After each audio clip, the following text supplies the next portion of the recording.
네, 할렐루야. 네, 할렐루야. 네, 우리 주님을 찬양합니다. 우리 어제 공휴일이었고 엊그저께 저희 새벽에 이 열왕기하 17장 이스라엘이 어떻게 망했는지, 왜 망했는지, 무엇 때문에 망했는지 함께 살펴보았고요.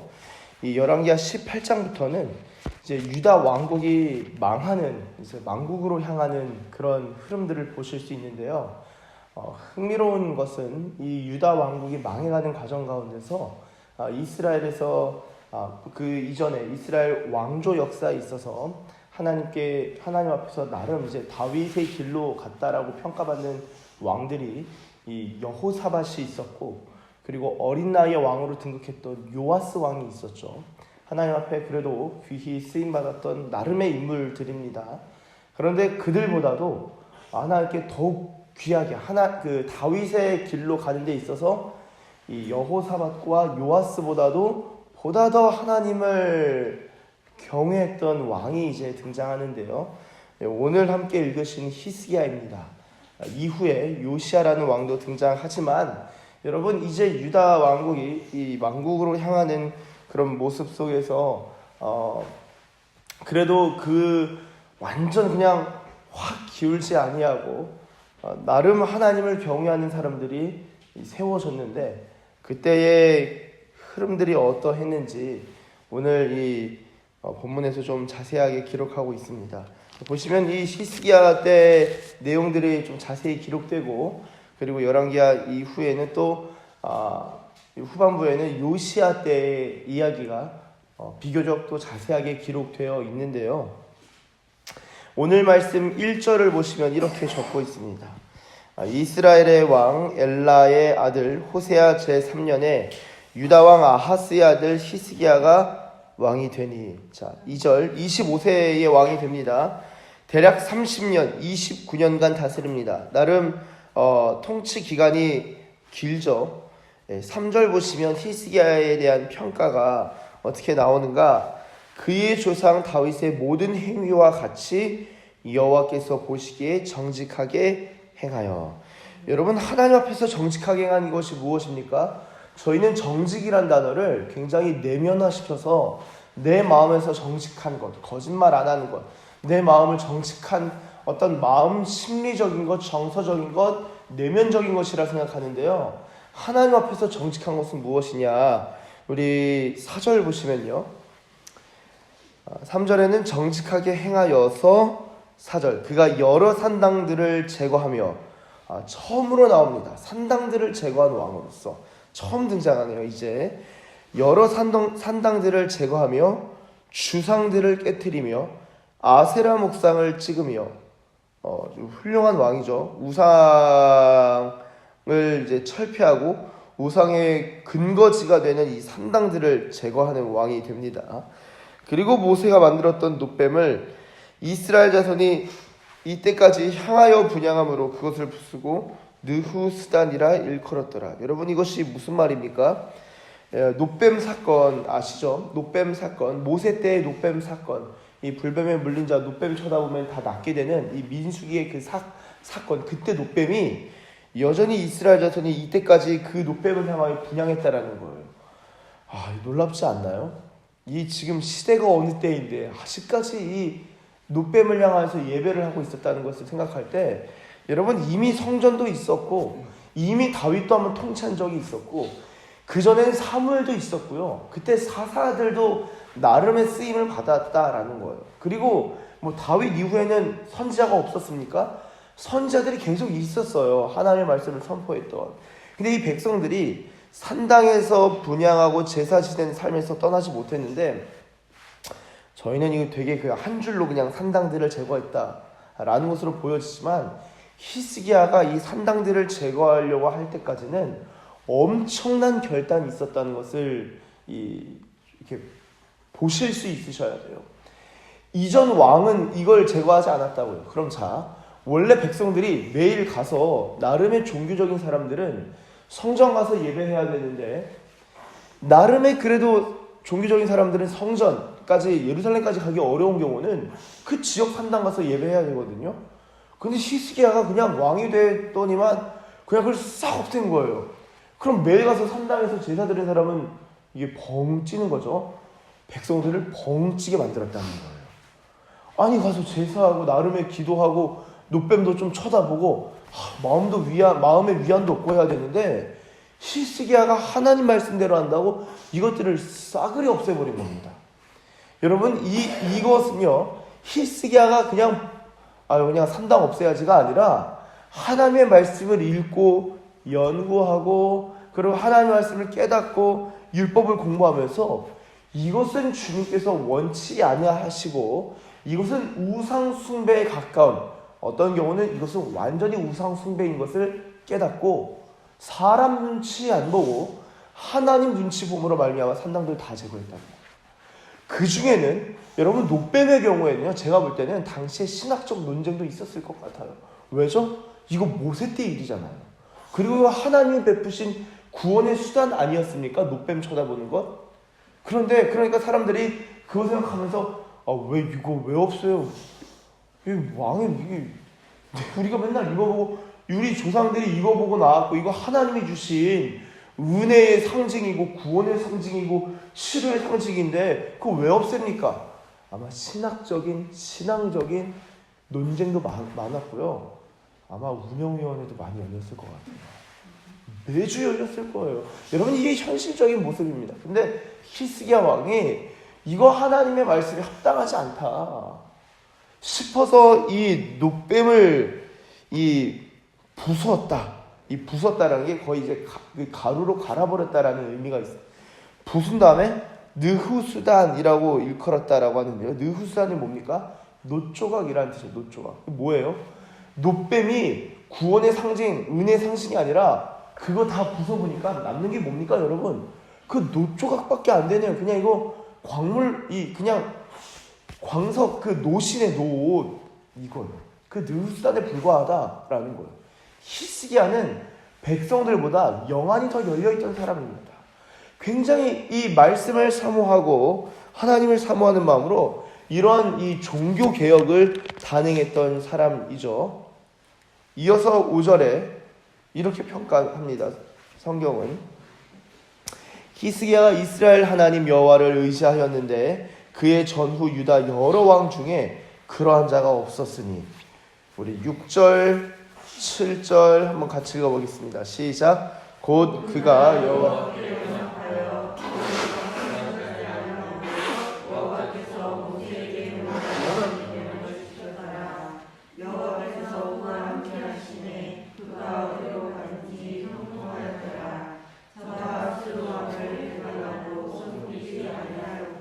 아멘.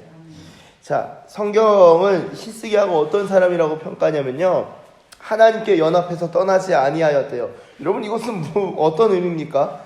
제가 아까 정직이라는 것을 굉장히 내면화시켜서 이해한다고 했는데, 정직은 여호와 앞에서 정직한 것은 일종의 행위라고 말씀드렸는데요. 저희는 이 연합이란 단어도 굉장히 내면적으로 생각해요. 내면에서 주님과 연합하는 것. 그래서 뭔가 마음에 감동이 있는 것을 여호와와 연합하는 것이라 생각하는데요. 성경 전체의 기조는요, 여호와와 연합하는 것, 예수님과 연합하는 것도 요한복음에서 나의 계명을 지키는 자라야 나를 사랑하는 자니 나를 사랑한 자는 나의 계명을 지키는 자다. 여호와께 연합하는 자, 그에게서 떠나지 아니한 자는 6절 계명을 지켰더라. 계명을 지키는 것입니다. 진짜 주님과 연합한 삶은요, 주님의 말씀을 지키면서 살아가는 거예요. 그렇죠? 자, 그렇게 주님의 말씀을 지키며 살아갈 때 저희가 같이 읽은 7절, 하나님이 그와 함께 하셨대요. 어디로 가든지 형통하였다라고 합니다. 저는 이게 그리스도인들의 삶이라고 생각해요. 그리스도인들은요, 사실 인생의 옵션 A, B, C가 있다라고 할 때 무엇을 선택해야 되는가? 주님의 인도하심을 받고 순종하며 나아가야겠지만, 결과론적으로 보면요, A를 선택하든 B를 선택하든 C를 선택하든 전역하지 않을까, A가 되든 B가 되든 여호와께서 함께 하시면은 그 사람은 무조건 형통합니다. 이 형통의 기준은요, 여호와께서 함께 하시는가. 그럼 여호와께서 함께 하시는가의 기준은 무엇인가? 여호와와 연합해 있는가? 여호와와 연합하는 것의 기준은 뭐라고요? 말씀을 지켜 행하는가? 너무 간단하죠? 이런 그 도식구와 이해가 성경에서는 촘촘하게 얽혀 있습니다. 성경이 이것을 뜬구름 잡는 소리로 이야기하지 아니하고 여러분 내면에서 여호와와 연합하십니까가 아니라 말씀을 지켜 행하는가를 기준으로 이미 구약부터 신약까지 명확하게 이야기하고 있다라는 거예요. 여호와께서 함께 하시니까 형통했어요. 그리고 아수르 왕을 배반하고 섬기지 아니하였습니다. 심지어 8절 블레셋 사람들을 쳤다. 전쟁에 있어서도 승리를 거둡니다. 그렇죠? 승리를 거두는 게 이제 히스기야 왕이요. 자, 그런데 9절 보십시오. 히스기야 왕 제 4년 곧 이스라엘의 왕 엘라의 아들 호세아 제 7년 아수르의 왕 살마네셀이 사마리아로 올라와서 에워싸는 것을 보게 됩니다. 그리고 3년 후에 이스라엘이 함락되는 것을 봐요. 그리고 이스라엘 왕 호세아의 제 9년에 사마리아가 함락됩니다. 11절 아수르 왕이 이스라엘 사람들 다 사로잡아 가는 것이고 그것을 12절에 다시 한번 이야기를 하죠. 그것은 모세가 명령한 모든 것을 따르지 아니하였음이더라. 말씀을 따르지 아니함으로 심판을 받고 하나님께서 징계하시는 것을 보게 됩니다. 그리고 13절 히스기야 왕 제14년에 아수르의 왕 사네립이 올라오게 됩니다. 여러분 이 히스기야 왕이 남유다 왕국의 왕으로서 북이스라엘이 아수르로 말미암아 황폐화가 되고 끌려가는 것을 다 보게 된 거예요. 이 유다 아하스 지금 히스기야인데 그 전에 아하스 시기에는 디글랏 빌레셀 3세가 아람 지역 다메섹을 함락하고 북이스라엘 많은 포로로 잡아갔는데 이후에는 그 아들 살만에셀 5세가 사마리아를 함락시킨 겁니다. 이게 살만에셀입니다. 살만에셀 5세. 자, 그리고 나서는 이 왕위를 찬탈한 아수르의 사르곤 2세는 이 포로민들을 여러 나라에 재배치하는 이주 정책을 펼치고요. 그리고 사르곤 2세의 아들 이제 13절부터 등장하는 산헤립은 히스기야 제14년 아까 북이스라엘 멸망한 것은 히스기야 기준으로 9절에 제4년이었죠. 히스기야 왕 제4년인데 10년이 지나고 나서 13절 히스기야 왕 제14년에 아수르의 왕 산헤립이 올라와서 유다 모든 견고한 성읍들을 쳐서 점령하매라고 적고 있습니다. 그래서 이제 산헤립이 유다를 침공한 사건을 쭉 기록하고 있는데요. 자, 여러분 이 사건이 얼마나 컸는가 지금 열왕기하 18장에서도 기록될 뿐만 아니라 역대하 32장에서도 같은 사건을 기록하고요. 이사야서 36장에서도 기록하고 있습니다. 같은 사건을 성경 세 곳에서 기록하고 있어요. 아주 중요한 사건이다인데 이거 성경에만 기록되어 있는지 이게 진짜인지 아닌지 어떻게 합니까? 여러분 이게 고고학자들에 의해서 아수르 관련된 발굴을 진행하던 가운데 더 라삼 슬린더 그래서 이 사네립 붕에서 발견된 원통 비문에도 당시 아수르 이 사네립 당시에 원통 비문이 발견됩니다. 원통 비문. 그때 이 사건들이 기록되어 있었다. 고고학적으로도 지금 열왕기하 18장, 역대하 32장, 이사야 36장 이후의 기록들이 고고학적으로도 발굴되었다. 실제 있었던 사건이에요. 실제 있었던 사건. 자, 그럼 어떤 사건인지 한번 보도록 하겠습니다. 사네립이 올라와서 쳐서 점령하죠. 14절 얼마나 힘들었는지 아수르 왕에게 이르되 내가 범죄하였습니다. 왜냐면 아까 아수르 왕을 배반하고 섬기지 아니하였잖아요. 제발 나를 떠나 돌아가소서. 왕이 내게 지으시는 것을 나한테 부과하는 것을 내가 감당하겠습니다 하니까 아수르 왕이 은 300달란트랑 금 30달란트를 정하여 내게 한지라. 여러분 이게 어떤 의미일까요? 그 국가의 경제와 재정을 말아먹는 사건이에요. 엄청난 금액입니다. 그래서 어떻게 히스기야가 조치하냐면요. 15절 이에 여호와의 성전과 왕궁 곳간에 있는 은을 다 주었다. 이 말은요, 이 은을 모으고 모았는데 그걸 다 감당할 수 없으니까 왕궁 곳간에 있는 왕실에는 은 다 내는 것으로도 어려워서 여호와의 성전에 있는 은까지도 다 갖고 나온 거예요. 그리고 16절, 또 그때 유다왕 히스기야가 여호와의 성전 문에 금, 그리고 자기가 모든 기둥에 입힌 금을 벗겨서 모두 아수르 왕에게 주었더라. 예, 지금 이 남유다 왕국도 아수르로 말미암아 엄청나게 어려운 일이 일어났는데요. 이거 준 것으로 사실 끝난 것이 아닙니다. 이건 이제 시작이 불과한 거죠.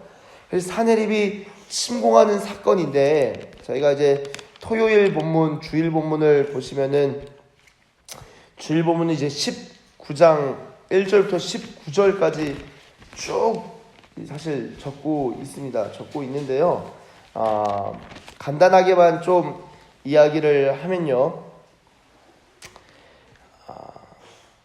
지금 17절 아수르 왕이 다르단과 랍사리스와 랍사기로 하여금 대군을 거느리고 라기스에서부터 예루살렘으로 가서 히스기야 왕을 치게 하며 그들이 예루살렘으로 올라가니라. 그들이 올라가서 윗못 수도 곁 곧 세탁자의 밭에 있는 큰 길에 이르러 서니라. 굉장히 구체적으로 적고 있습니다. 지금 이 사건을 18절, 그들이 왕을 부르매 힐기야의 아들로서 왕궁의 책임자인 엘리야김과 서기관 셈나와 아삽의 아들 사관 요아가 그에게 나가니. 자, 여러분 이것을 역대하 32장으로 한번 가보도록 하겠습니다. 역대하 32장으로.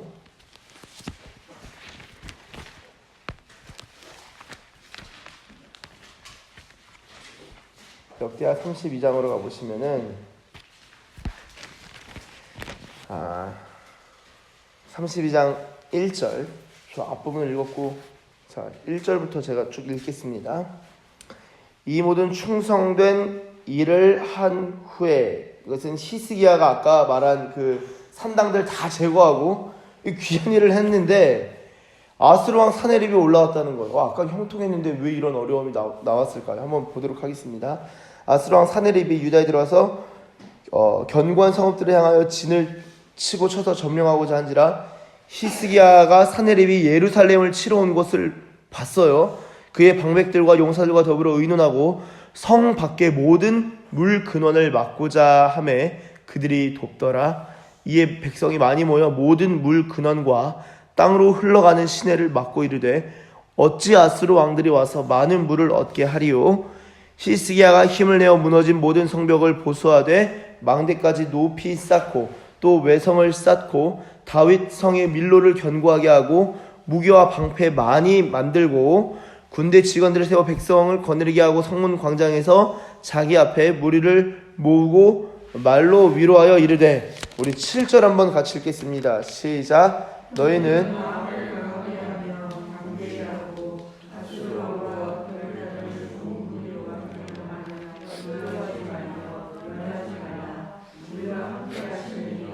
그와 함께하는 자보다 크니.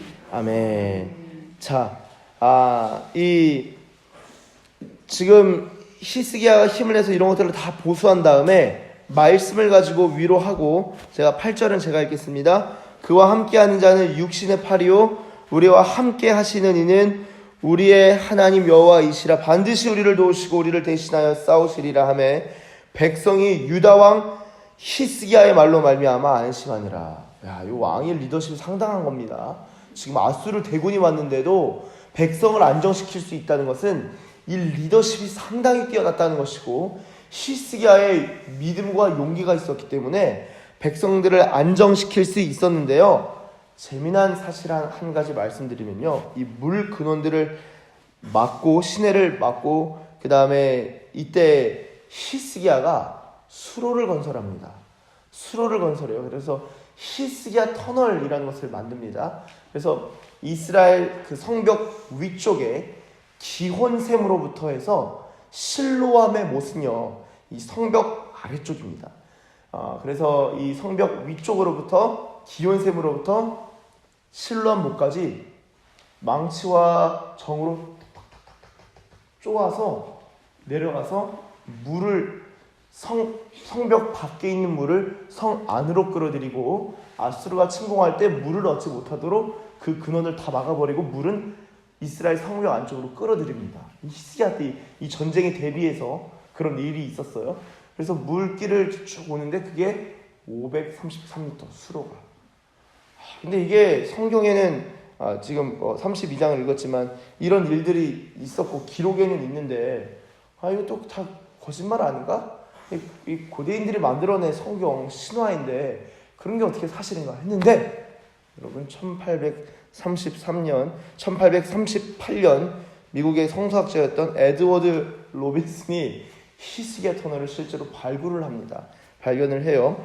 그래서 이 암석지대를 실제로 그때 당시에 히스기야 때 만들었던 터널임을 이 이스라엘이 발굴하면서 성서학자면서도 고고학으로 발굴을 하는데 실제 히스기야 터널을 발견을 합니다. 사람들이 깜짝 놀랐죠. 그 비슷한 일이 찰스 워렌, 그래서 다윗의 갱도, 다윗 때 그 치고 올라갔던 그것도 갱도를 발견하기도 하고요. 고고학적으로 지금 오늘 이 본문만 하더라도 이 원통 비문, 아수르 당시에 이 사네립 당시에 이 비문, 원통 비문도 발견하고 히스기야 터널도 있고 다 고고학적으로 발굴된 실제 사건들이다라는 것입니다.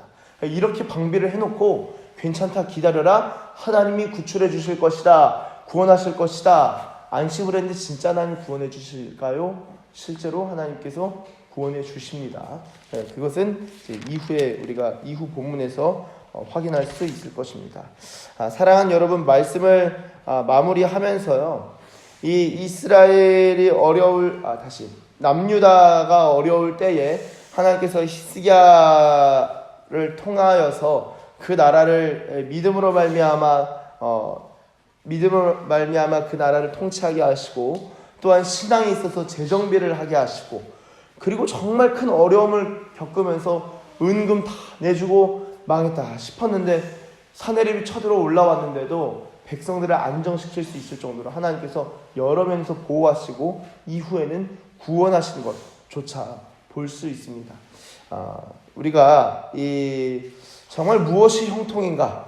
사네립이 쳐서 올라오지 않는 것이 형통이 아니라 여호와께서 함께 하실 때 그러한 일들이 터짐에도 불구하고 믿음으로 승리하고 또한 하나님의 구원을 새롭게 경험하는 것, 그것이 하나님께서 형통하게 하시는 것인 줄로 믿습니다. 사랑하는 우리 서산기식의 가족 여러분, 저와 여러분이 하나님의 구원을 우리의 현실 가운데서 계속적으로 경험하고 하나님의 말씀을 따라 행할 수 있는 하나님의 사람들, 여호와께 연합한 자들 되시길 예수님의 이름으로 축복합니다. 기도하겠습니다. 하나님 감사합니다. 주님, 우리가 하나님의 말씀을 준행하고 행함으로 말미암아 우리의 모든 삶을 통하여서 주님과 연합하고 또한 우리의 삶이 주님과 연합함으로 말미암아 어디로 가든지 형통한 삶을 살길 원합니다. 어려움 자체가 없는 삶이 아니요, 어려움이 있을지라도 말씀을 끝까지 인내하며 지켜 행할 때 하나님께서 그 어려움 속에서도 구원하시고 승리케 하실 줄로 믿습니다.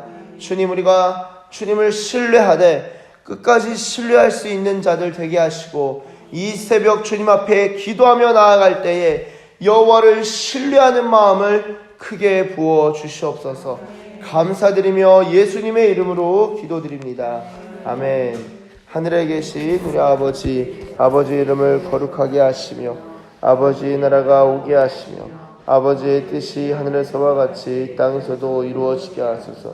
오늘 우리에게 일용할 양식을 주시고 우리가 우리에게 잘못한 사람을 용서하여 준 것 같이 우리 죄를 용서하여 주시고 우리를 시험에 빠지지 않게 하시고 악에서 구하소서. 나라와 권능과 영광이 영원히 아버지의 것입니다. 아멘.